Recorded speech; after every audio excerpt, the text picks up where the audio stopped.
Tech Tales 28, today, May 11th on a Tuesday, 6:30 p.m. Reading a time slip from April 30th on a Friday, 8:15 to 8:51 a.m. The law firm that begins with the letter P. This, instead of using a person's name for this item, I said use the word all because it's multiple computers. Connected remote to most computers to check Windows release version due to approaching deadline for version 2009. 2009? No, 1909. It was 1909. Yeah, finding all computers checked were at 2004 or 20H2. So I gotta say that 1909. Yeah, that's right, isn't it? So they all had automatically updated. I've been aware of some computers that were having difficulty updating, but these computers used in an office environment, very minimal configurations, and didn't have anything that interfered with the upgrade apparently. So I didn't actually check all the computers, but I figure it's probably about 20 computers out of probably around a 30 computer office. Then the next one is also Friday, 48 minutes. Oh, from 9:48, and I didn't put in a stop time. Well, I put it on the time slip, but I didn't put it into the description portion. So I'll have to go back and look at what that ending time was. And this is with Tracy in the chiropractic office, phone conversation regarding email from a company called Demand Force. Demand Force is a service that sends out text reminder messages to their patients of their scheduled appointment. It might be more than just text, I'm not sure. I've received messages from them via text. And so they received an email from Demand Force indicating there's been no upload of new patient schedule data for a few days.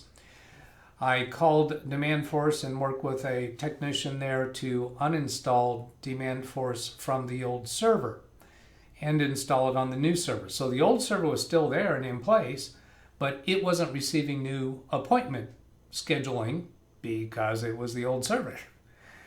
And their new scheduling was taking place on the new server. So the setup of Demand Force, I wasn't very much involved with at the beginning, so it easily escapes my mind. And so we got that fixed. And then I informed Tracy that the process is complete. Then the next time slip, also Friday, this one's an hour and 22 minutes from 10:48 a.m. to 12:10 p.m. Boy, that gives me a clue of what the ending time for Tracy must have been, because I'm starting this one 1 hour after Tracy, and well, Tracy was just under 58 minutes. This is one of the attorney offices, the one that begins with the letter B, 10:48 to 12 p.m. And this was the senior attorney in the office. Phone and remote connection to fix printing failure in DisoMaster. Restarted the computer, compared normal operation on T's computer, checked potential Windows updates issues, called the software manufacturer. She's trying to print from a program called DisoMaster. It's a program that law offices use to, well, it's a dissolution of marriage. So it's what they use to calculate who owes who how much. So I called their tech support, and they guided me to disable protected mode for Adobe Acrobat Reader as the solution. And I've come across that before in other programs that have difficulty printing. For all I know, it could have been this office and that software, and I escaped my memory because it's been a long time, I think, since I encountered that. So Adobe Acrobat Reader has a protected mode setting that apparently I'm deducing that is to protect something. But somehow when DissoMaster sends a print job from its software to the printer, it uses Adobe Acrobat Reader as an intermediary to form the pages that are going to go to the printer. And I know also in the past, in another office, oh, this is interesting. I know the other office, it's one of those apartment buildings where I trained one of their staff people to save as a PDF, then go open the PDF and print it. And now I'm thinking I can probably go in and disable protected mode on that person's computer, and maybe that'll be a sweet fix.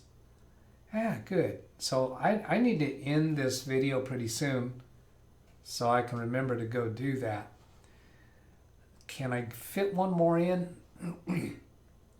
Yeah, this one's 5 minutes on Friday, 1:28 p.m. to 1:33 p.m. This is the cable company.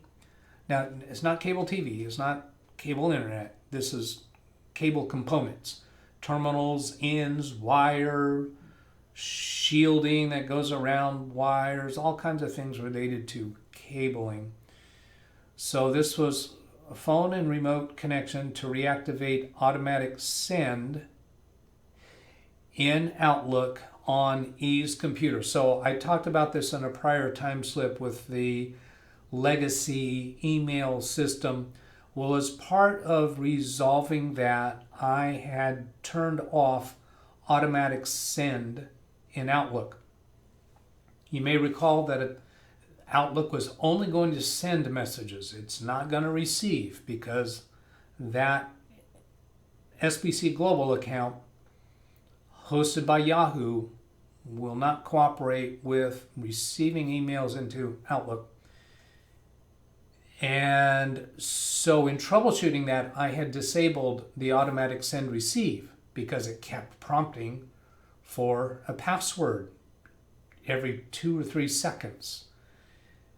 So when I finished fixing it, I forgot to turn on that automatic send switch. So that was a quick, easy fix, 5 minutes. I still charge them for it, even though I had missed it previously, and I have no qualms with that.